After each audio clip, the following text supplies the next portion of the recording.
सभी प्यारे भाई बहनों को राम राम नमस्कार। इस वीडियो में हम बात करने वाले हैं राजस्थान पुलिस कांस्टेबल की न्यू वैकेंसी के बारे में। तो आप सभी को बता दें कि 6000 पदों पर आपकी भर्ती हो रही है, जो कि आप सभी के लिए गोल्डन अपॉर्चुनिटी है। तो पूरी वीडियो को लास्ट तक जरूर देखें ताकि आप सभी को ये क्लियर हो पाए कि कौन कौन इसके लिए आवेदन कर सकता है, कैसे आप आवेदन कर सकते हैं, सिलेबस क्या रहेगा, एग्जाम पैटर्न क्या रहेगा, सिलेक्शन प्रोसेस क्या रहेगा, हर एक चीज इस वीडियो में आप सभी को क्लियर हो जाएगी।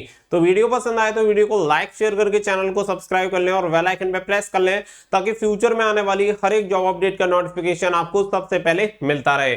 आगे बढ़ते हैं और आप सभी को जानकारी देते हैं। तो सबसे पहले यहाँ पे बात कर लेते हैं कि इस फॉर्म के लिए अप्लाई करने के लिए आपको मुद्रा कितनी पे करनी पड़ेगी।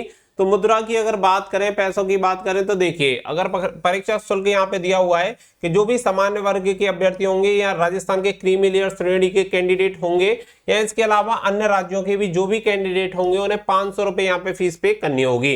बाकी के कुछ रिजर्व कैटेगरी के जो कैंडिडेट होंगे उन्हें यहाँ पे 400 रुपए फीस पे करनी होगी। तो ये तो हो गई फीस की बात। आगे बढ़ते हैं और आगे यहाँ पे अगर हम बात करेंगे कौन कौन इसके लिए अप्लाई कर सकता है, तो पॉइंट नंबर 7 पे देख सकते हैं भर्ती हेतु पात्रता और योग्यता और छूट आप सभी को बताई गई है। तो आप सभी को बता दें कि दो तरह की यहाँ पे वैकेंसी होती है। एक वैकेंसी होती है आपकी जिला पुलिस और दूसरी वैकेंसी होती है आपकी आरएसी। तो दोनों के लिए जो योग्यता होती है वो भी आपकी अलग अलग होती है। जैसे कि अगर आप जिला पुलिस के लिए अप्लाई करना चाहते हैं, जो कि डिस्ट्रिक्ट पुलिस आप सभी की होती है, क्योंकि यहाँ पे जो वैकेंसी होती है वो भी आपकी डिस्ट्रिक्ट वाइज ही वैकेंसी निकलती है। अब ये जो आपकी जिला पुलिस हो जाएगी, इसके लिए अप्लाई करने के लिए आप यहाँ पे 12th पास होने चाहिए। 12वीं अगर आपने पास कर रखी है तो आप जिला पुलिस के लिए आवेदन कर सकते हैं। लेकिन अगर आपने 12वीं पास नहीं कर रखी और अगर आप 10वीं में हैं, यानी 10वीं अगर आपने पास कर रखी है, तो आप आरएसी के लिए आवेदन कर सकते हैं। यहाँ पे आप देख सकते हैं मान्यता प्राप्त स्कूल बोर्ड से 10वीं कक्षा उत्तीर्ण अगर आपने कर रखी है तो आप आरएसी के लिए आवेदन कर पाएंगे। तो ये दो तरह की वैकेंसी हो गई। बाकी का यहाँ पे पुलिस दूरसंचार की जो वैकेंसी होती है, इसके लिए किसी मान्यता प्राप्त बोर्ड से भौतिक विज्ञान और गणित कंप्यूटर के साथ विज्ञान में सीनियर सेकेंडरी यानी 12वीं कक्षा आपने पास कर रखी है तो आप दूर संचार वाली वैकेंसी के लिए भी अप्लाई कर सकते हैं। वैसे मेजर जो वैकेंसी होती है वो जिला पुलिस और आरएसी की ही आपकी सबसे अधिक वैकेंसी होती है। तो इसके अकॉर्डिंग आपको जो भी ठीक लगता है और जो भी आपकी क्वालिफिकेशन है उसके अकॉर्डिंग आप इसके लिए आवेदन कर सकते हैं। बाकी का यहाँ पे कांस्टेबल ड्राइवर की भी आपकी वैकेंसी निकलती है, तो उसके लिए आपको एलएमबी या एचएमबी जो ड्राइविंग लाइसेंस होता है वो आपके पास होना चाहिए, तो आप इसके लिए आवेदन कर सकते हैं। फिर बात आती है कि बहुत सारे कैंडिडेट ऐसे होते हैं जो कि अभी अपियरिंग होते हैं, यानी कि ऐसे कैंडिडेट भी रहेंगे जो अभी 12th क्लास में होंगे या फिर 10th क्लास में होंगे। तो क्या वो कैंडिडेट अप्लाई कर सकते हैं? यस, वो कैंडिडेट भी अप्लाई कर सकते हैं।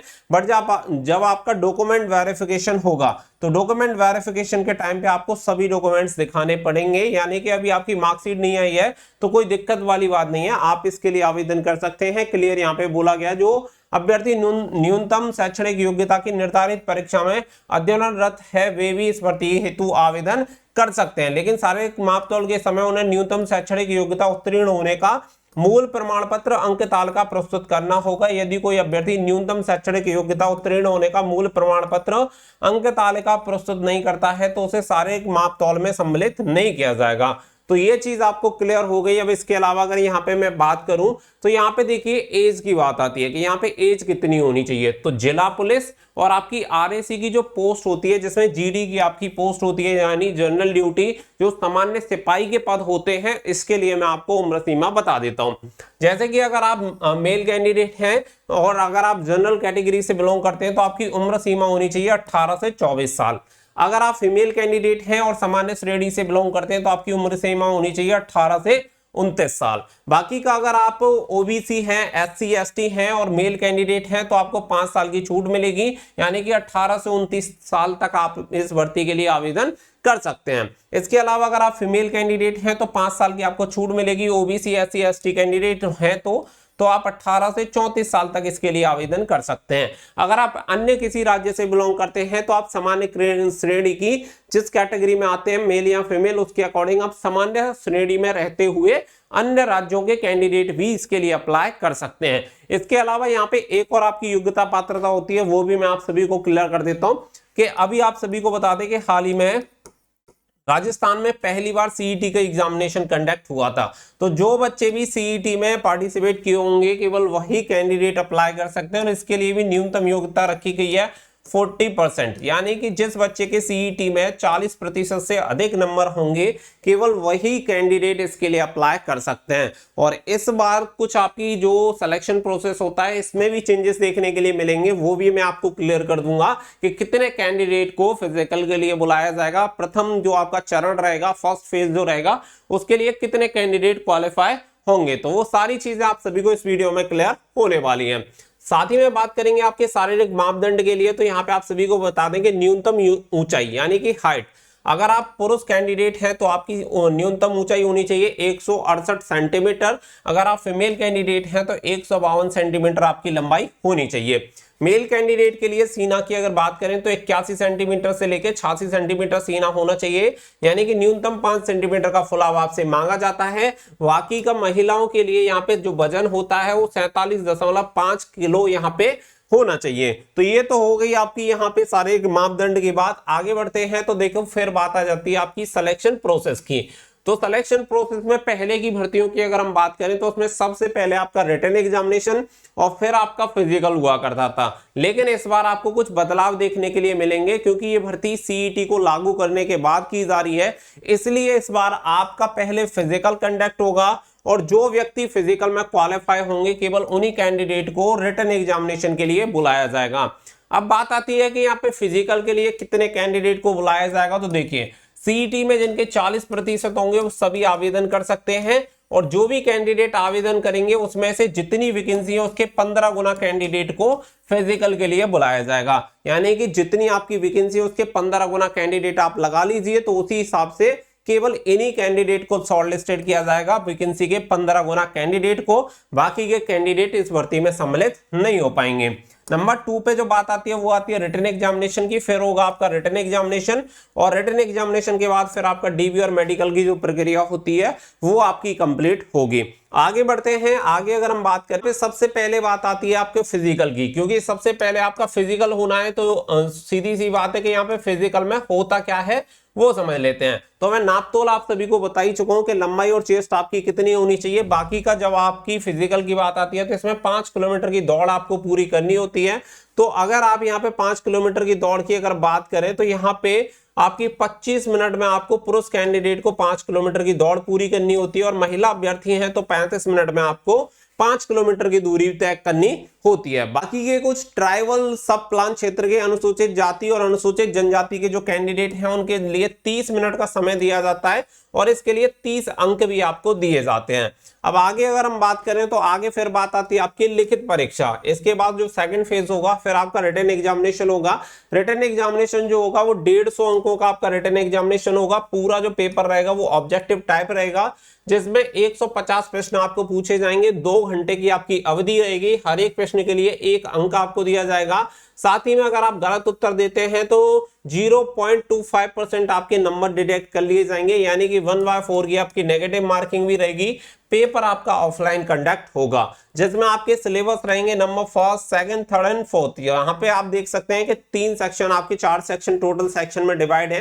पहले सेक्शन जो रहेगा विवेचना एवं तार्किक योग्यता तथा कंप्यूटर सामान्य ज्ञान, 60 प्रश्न होंगे, 60 अंक आपको दिए जाएंगे। इसके अलावा सामान्य ज्ञान, समाज विज्ञान, सामाजिक विज्ञान और समसामयिक के विषयों पर 35 क्वेश्चन, 35 अंक आपको दिए जाएंगे। महिला एवं बच्चों के प्रति अपराध एवं उनसे संबंधित कानूनी प्रावधान, इसके लिए 10 प्रश्न और 10 अंक आपको दिए जाएंगे। बाकी का राजस्थान के इतिहास, संस्कृति, कला, भूगोल और राजनीति एवं आर्थिक स्थिति से संबंधित 45 प्रश्न आपसे पूछे जाएंगे, जिसके लिए 45 नंबर आपको दिए जाएंगे। यानी कि टोटल आपका 150 क्वेश्चन आपका रहेंगे, 150 नंबर आपको दिए जाएंगे, और 30 नंबर का आपका फिजिकल होता है। इस प्रकार से टोटल आपके नंबर की संख्या हो गई अभी 80, 180। बाकी के 20 अंक का भी अभी मैं आप सभी को आगे क्लियर कर दूंगा।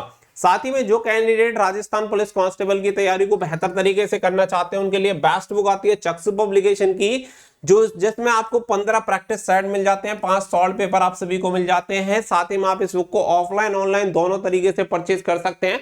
लेटेस्ट एग्जाम पैटर्न पे ये बुक तैयार की गई है, तो आप इस बुक को परचेज कर सकते हैं और अपनी तैयारी को बेहतर बना सकते हैं। बुक को परचेज करने का लिंक आपको वीडियो को डिस्क्रिप्शन में दे दिया गया है, वहां से जाके आप बुक को ऑर्डर कर सकते हैं और अपनी तैयारी को बेहतर बना सकते हैं, क्योंकि सभी सब्जेक्ट आप सभी के इसमें कवर किए गए हैं और स्पेशली 2023 की जो परीक्षा होने वाली है इसके लिए इस बुक को तैयार किया गया है। आगे बात करें तो देखिए यहाँ पे जैसे कि मैंने नंबर्स के लिए आप सभी को बताया, तो यहाँ पे थोड़ा एक्सचेंज आपको कर लेना है कि लिखित परीक्षा आपकी 150 अंकों की होगी, बाकी का फिजिकल के लिए 30 नंबर आपको दिए जाएंगे और जो एनसीसी होल्डर होते हैं उन्हें 20 नंबर यहाँ पे दिए जाते हैं। तो इस हिसाब से टोटल आपके नंबर जो हो जाते हैं वो हो जाते हैं 200 नंबर में से आपकी जो फाइनल मेरिट होती है वो फाइनल मेरिट यहाँ पे तैयार होगी। कुल मिला के आपके 200 नंबर पर ये फाइनल मेरिट तैयार होगी। अब इसके अलावा बात आती है तो देखिए यहाँ पे आप सभी देख सकते हैं 3578 कांस्टेबलों की भर्ती, परीक्षा से पहले फिजिकल, ये सारी चीजें आप सभी को यहाँ पे क्लियर कर दी गई हैं। और ये पुलिस महानिदेशक जो हैं उमेश मिश्रा राजस्थान पुलिस के, उनकी तरफ से जानकारी दी गई थी। यहाँ पे देख सकते हैं कांस्टेबल के रिक्त पदों के मुताबिक प्रस्ताव बनाकर सरकार को भेजा है, सरकार की अनुमति मिलने पर विज्ञप्ति जारी कर दी जाएगी। साथ ही में आप सभी को बता दें कि ये जो पद हैं ये केवल आपके डिस्ट्रिक्ट पुलिस, जो जिला पुलिस होती है, केवल उसके पद हैं। बाकी का इसके अलावा जैसा कि मैंने आप सभी को बताया कि यहाँ पे आपके आरएसी की पदों को भी शामिल किया जाएगा। तो लगभग आपके 3578 और लगभग 2500 पद लगभग माना जा रहा है कि 2500 पद लगभग, ठीक है, अप्रोक्सीमेट इतने पद और आपके आरएसी के हो सकते हैं। यानी कि कुल मिलाकर लगभग ये जो भर्ती होगी, जब इसका नोटिफिकेशन रिलीज होगा तो लगभग 6000 पदों पर ये आपकी भर्ती होनी है।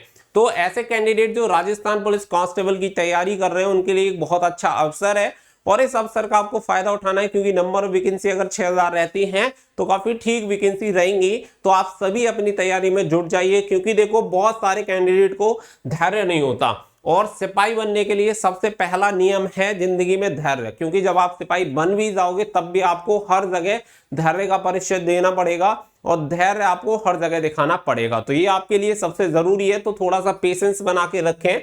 अभी आपके जो 3578 पदों का क्लियर हो चुका है, जल्दी ही आपके जो आरएसी के पद होंगे इनके बारे में भी सूचना आपको जारी कर दी जाएगी। इसके बाद लगभग 6000 पदों पर यह विज्ञप्ति जारी होगी। उम्मीद करता हूं कि जो बच्चे राजस्थान पुलिस कांस्टेबल की तैयारी कर रहे हैं या इस भर्ती का इंतजार कर रहे हैं, उन सभी को ये पूरी अपडेट से सारी चीजें क्लियर हो गई होंगी। तो वीडियो पसंद आई हो तो प्लीज वीडियो को लाइक शेयर करके चैनल को सब्सक्राइब कर लें और बेल आइकन पर प्रेस कर लें, ताकि भविष्य में आने वाली हर एक जानकारी आप सभी तक पहुंच पाए। मिलते हैं अगली वीडियो में, फिलहाल के लिए बस इतना ही। So thank you for watching. जय हिंद, जय भारत।